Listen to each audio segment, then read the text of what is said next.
दिनेश नाम का एक गरीब व्यक्ति मणिगंज गांव में रहता था। वो जंगल में लकड़ियां काटने का काम करता था। दिनेश और उसकी पत्नी नीलम दोनों मिलकर कड़ी मेहनत किया करते थे, लेकिन फिर भी उन दोनों की गरीबी दूर नहीं हो रही थी।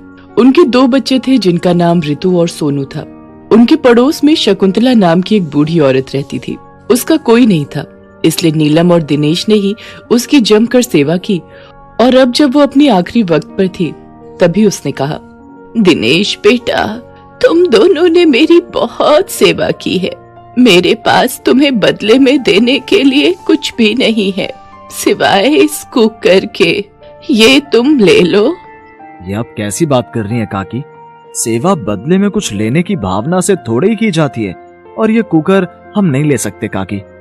ले लो बेटा, लेकिन मेरी एक बात हमेशा याद रखना।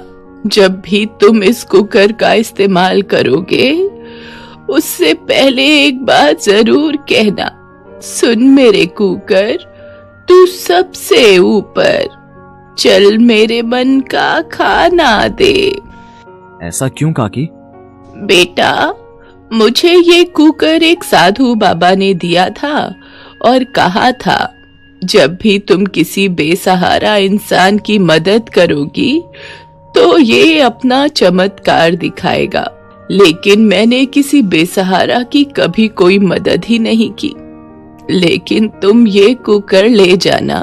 जब तुम किसी की मदद करोगे ना, तब ये अपना चमत्कार दिखाएगा। इतना कहते ही शकुंतला चल बसी। दिनेश और नीलम ने कुकर को शकुंतला का आशीर्वाद समझकर अलमारी में रख दिया। नीलम हमेशा की तरह अपने रोजमर्रा के बर्तनों में ही खाना पकाने लगी। उन्हें कुकर की कभी जरूरत ही नहीं पड़ी। ऐसे ही कुछ महीने बीत गए और बरसात का मौसम आ गया।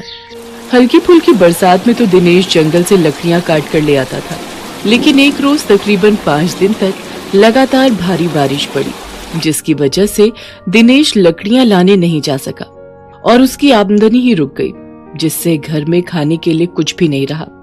दिनेश परेशान होकर बोला, नीलम, अब तो मुझे जंगल में लकड़ियां काटने जाना ही होगा। अगर ऐसे ही चलता रहा तो हम खाएंगे क्या? वो तो तुम सही कह रहे हो, लेकिन इस मूसलाधार बारिश और आंधी तूफान में तुम जंगल कैसे जाओगे? और अगर जंगल चले भी गए तो उन गीली लकड़ियों का हम करेंगे क्या? उसका तो कोई खरीदार भी नहीं मिलेगा।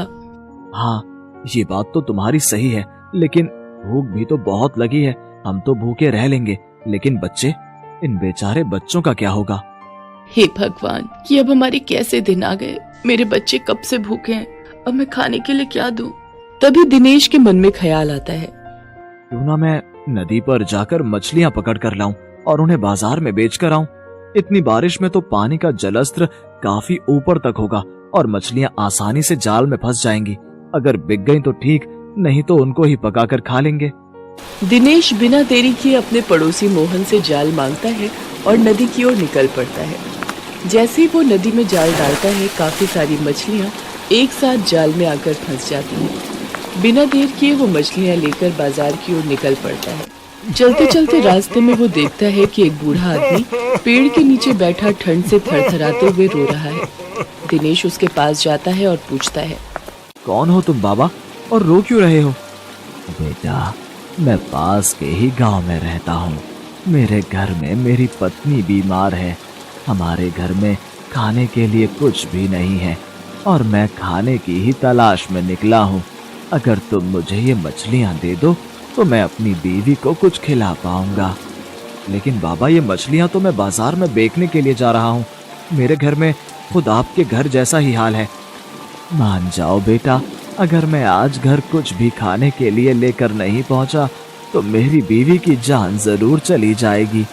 क्यों, तुम्हारे घर में कोई कमाने वाला नहीं है? तुम्हारा बेटा या कोई और? नहीं, मैं और मेरी बीवी ही हैं।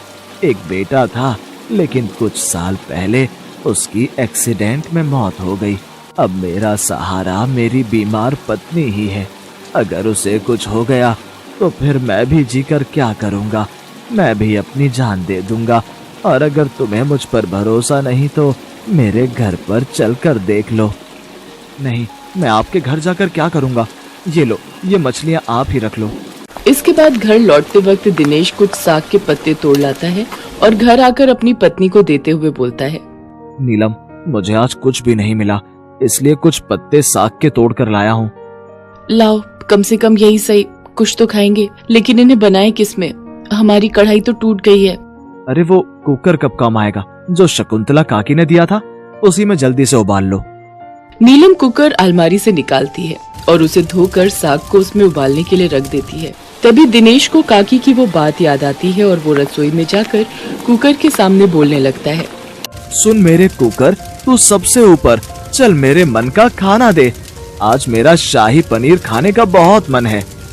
ये कहकर दिनेश बाहर चला जाता है और कुछ देर बाद जैसे ही नीलम ने कुकर का ढक्कन खोला, उसमें शाही पनीर से भरी स्वादिष्ट सब्जी तैयार थी। जल्दी आओ, ये देखो कितनी शानदार सब्जी बनकर तैयार हुई है। बच्चे और दिनेश दौड़े दौड़े रसोई में आए और ये चमत्कार देखकर हैरान रह गए। इसका मतलब ये सचमुच कोई जादुई कुकर है। इसके बाद दिनेश और नीलम के साथ साथ बच्चों ने भी आज स्वादिष्ट खाना भरपेट खाया। इसके बाद तो उन लोगों के अच्छे दिन आ गए।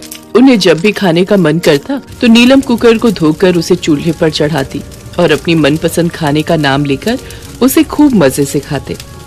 उनके घर से तरह तरह के पकवानों की खुशबू आने से उनके पड़ोस में रहने वाला मोहन अपनी पत्नी उमा से कहता है, ये दिनेश के घर से हर रोज तरह तरह की खाने की खुशबू आती है। इनके पास इतने पैसे कब से आने लग गए जो ये लोग पकवान खाने लगे। हाँ, खुशबू तो बहुत अच्छी आती है, पता तो लगाना ही पड़ेगा आखिर माजरा क्या है। फिर वो दोनों चुपके से उनके घर पर नजर रखते हैं और उनको इस राज का पता चल जाता है। मोहन और उमा मिलकर उस कुकर को चुराने का विचार करते हैं और एक रोज जब सब सो रहे होते हैं तभी वे उनके घर से कुकर चुरा कर ले जाते हैं। अपने घर जादुई कुकर लाकर उमा झट से उसका इस्तेमाल करती है और जल्दी से उसे धोकर चूल्हे पर चढ़ाते हुए कहती है, मेरा कुकर तू सबसे ऊपर, चल जल्दी से मेरे मन का खाना दे। फिर वो अपनी मनपसंद बिरयानी का नाम लेती है, लेकिन थोड़ी देर में कुकर काला होता चला जाता है और कुछ देर में वो फट जाता है, जिससे उन दोनों को चोट आ जाती है। कुकर टूटकर जमीन पर पड़ा होता है। आवाज सुनकर दिनेश और नीलम भागे भागे आते हैं तो जमीन पर पड़े अपने टूटे हुए कुकर को देखते ही सारा माजरा समझ जाते हैं। फिर जैसे ही दिनेश उन कुकर के टुकड़ों को उठाता है तो वे वापसी से जुड़कर पहले की तरह चमत्कारी कुकर बन जाता है। अब मोहन को सारी बात समझ आ गई थी और वो अपने किए की माफी दिनेश से मांगता हुआ कहता है, मुझे माफ कर दे मेरे दोस्त, हम तेरे घर से ये कुकर लालच की भावना से चोरी करके ले गए थे और उसकी सजा हमें मिल गई। ये कुकर सिर्फ उसी के लिए जादुई है जो साफ मन से इसका इस्तेमाल करे। दिनेश और नीलम अपने कुकर को अपने साथ लिए घर वापस आ जाते हैं और हर रोज उसमें तरह तरह के पकवान बनाकर खाते हैं।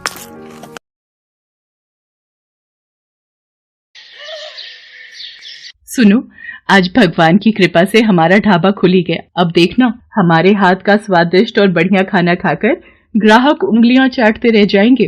तुम ठीक कह रही हो मीनाक्षी, बस अब ग्राहक बढ़ जाएं। खाने में यहाँ क्या क्या मिलेगा? जी सब कुछ है, दाल तड़का, दाल मखनी, भिंडी, बैंगन का भरता, कड़ी चावल, राजमा चावल, तंदूरी रोटी, नान और भी बहुत कुछ। सुमेर चल, फिर आज इसी ढाबे पर खाना खा लेते हैं। सामने कल्लू के ढाबे पर तो खाने का वो स्वाद नहीं रहा जो पहले होता था। मेरे ढाबे के सामने ये नया ढाबा खुल गया है, मेरे तो ढाबे पर ग्राहक आने ही बंद हो गए हैं। मीनाक्षी और महेंद्र का चलता हुआ ढाबा देखकर कल्लू जलन से भर जाता है। ये एक और सामने ढाबा खुल गया, कोई ना कोई मुसीबत आ ही जाती है। हमारा ढाबा अच्छा चल पड़ा है, सचमुच ये देखकर मैं बहुत खुश हूँ। हमारा ढाबा इसी तरह चलता गया तो वो दिन दूर नहीं जब हम अपना एक बड़ा होटल खोल लेंगे। उस गांव में ठाकुर गज्जन सिंह का राज चलता था। ठाकुर गज्जन सिंह के आदमी आए दिन बाजार में बनी दुकानों पर आकर अपना रौब झाड़ते थे और दुकानदार को परेशान करते थे। एक दिन ठाकुर सज्जन सिंह के आदमी बाजार में घूम रहे थे, तभी उनकी नजर मीनाक्षी और महेंद्र के ढाबे पर पड़ी। ओहो, गांव में नया ढाबा खुल गया है और गज्जन सिंह के आदमियों को नहीं पता। चलो सब आज ढाबे पर दावत उड़ाते हैं। ये ढाबे वाली तो खुद ही मखनी दाल लग रही है, फिर तो इसके हाथ में जादू होगा। जी आपको क्या चाहिए? ऑर्डर बता दीजिए। अरे तू सामने से 8 कड़वे करेले, उस मीठी खीर को हमारे पास भेज। देखो तमीज से बात करो, वो मेरी पत्नी है। तो मुझे तमीज सिखाएगा तेरी तो। देखो यहाँ पर गुंडागर्दी नहीं चलेगी, सीधी तरह से यहाँ से चले जाओ वरना मैं पुलिस को बुला लूंगी। चल तू कहती है तो यहाँ से चले जाते हैं, लेकिन याद रखना हम दोबारा फिर आएंगे। वो बदमाश गुंडे उस वक्त वहाँ से चले जाते हैं।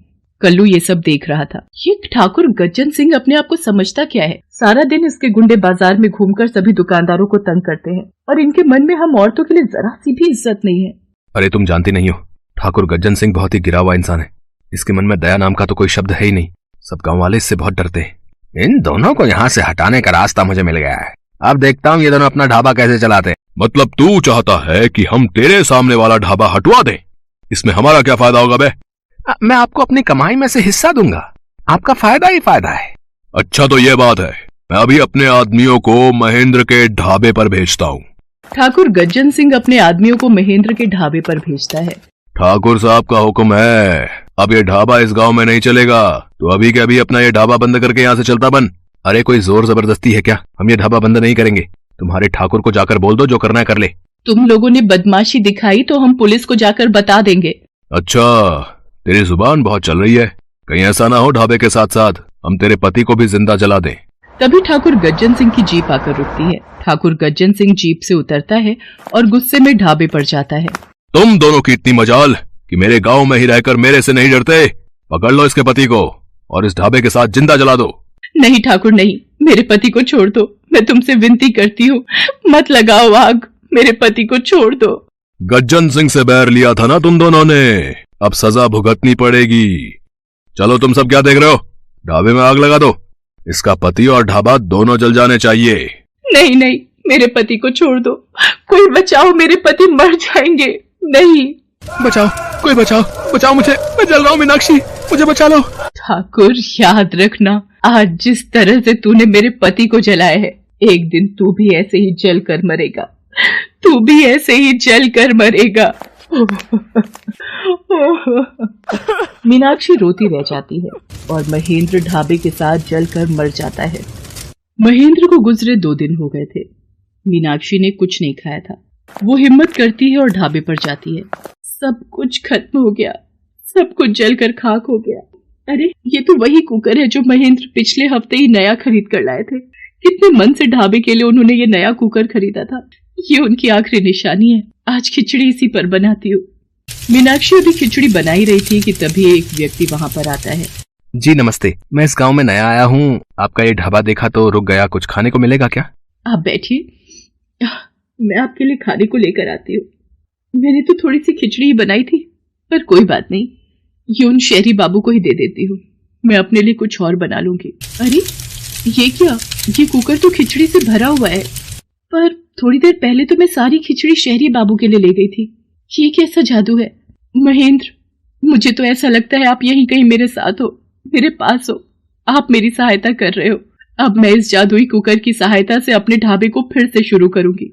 मीनाक्षी अब रोजाना ही उस जादुई कुकर में खाना बनाती और ग्राहकों को खिलाती। जादुई कुकर में बना खाना सुबह से शाम तक चलता था।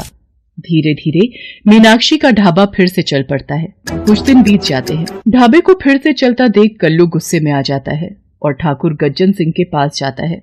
गज्जन सिंह अपने आदमियों के साथ दोबारा मीनाक्षी के ढाबे पर पहुंचता है।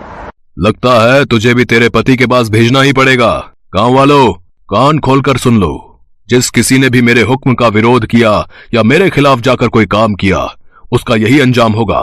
बेचारी मीनाक्षी, पहले पति चला गया और आज ठाकुर भी इसे जिंदा जलाने जा रहा है, और कौन भला गज्जन सिंह के आगे बोल सकता है?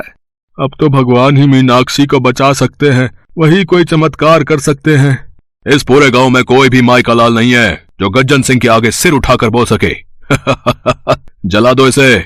गज्जन सिंह के आदमी मीनाक्षी को जलाने ही जा रहे थे कि अचानक गोलियों की बौछार से वो घबरा जाते हैं। खबरदार, किसी ने भी भागने की हिम्मत की। शहरी बाबू, आप पुलिस इंस्पेक्टर, आप इसे मत छोड़ना। इस गज्जन सिंह ने मेरे पति को जिंदा जला दिया था। गज्जन सिंह पुलिस से बचने के लिए मीनाक्षी के ढाबे में घुस जाता है। तभी चूल्हे पर रखा कुकर फट जाता है और गज्जन सिंह आग में झुलस जाता है। गज्जन सिंह को उसके गुनाहों की सजा मिल गई थी। शायद महेंद्र ने खुद गज्जन सिंह के पापों की सजा उसे दे दी थी। मीनाक्षी को इंस्पेक्टर रजत के रूप में एक हमदर्द मिल गया था, जिसने मीनाक्षी के दर्द को समझा।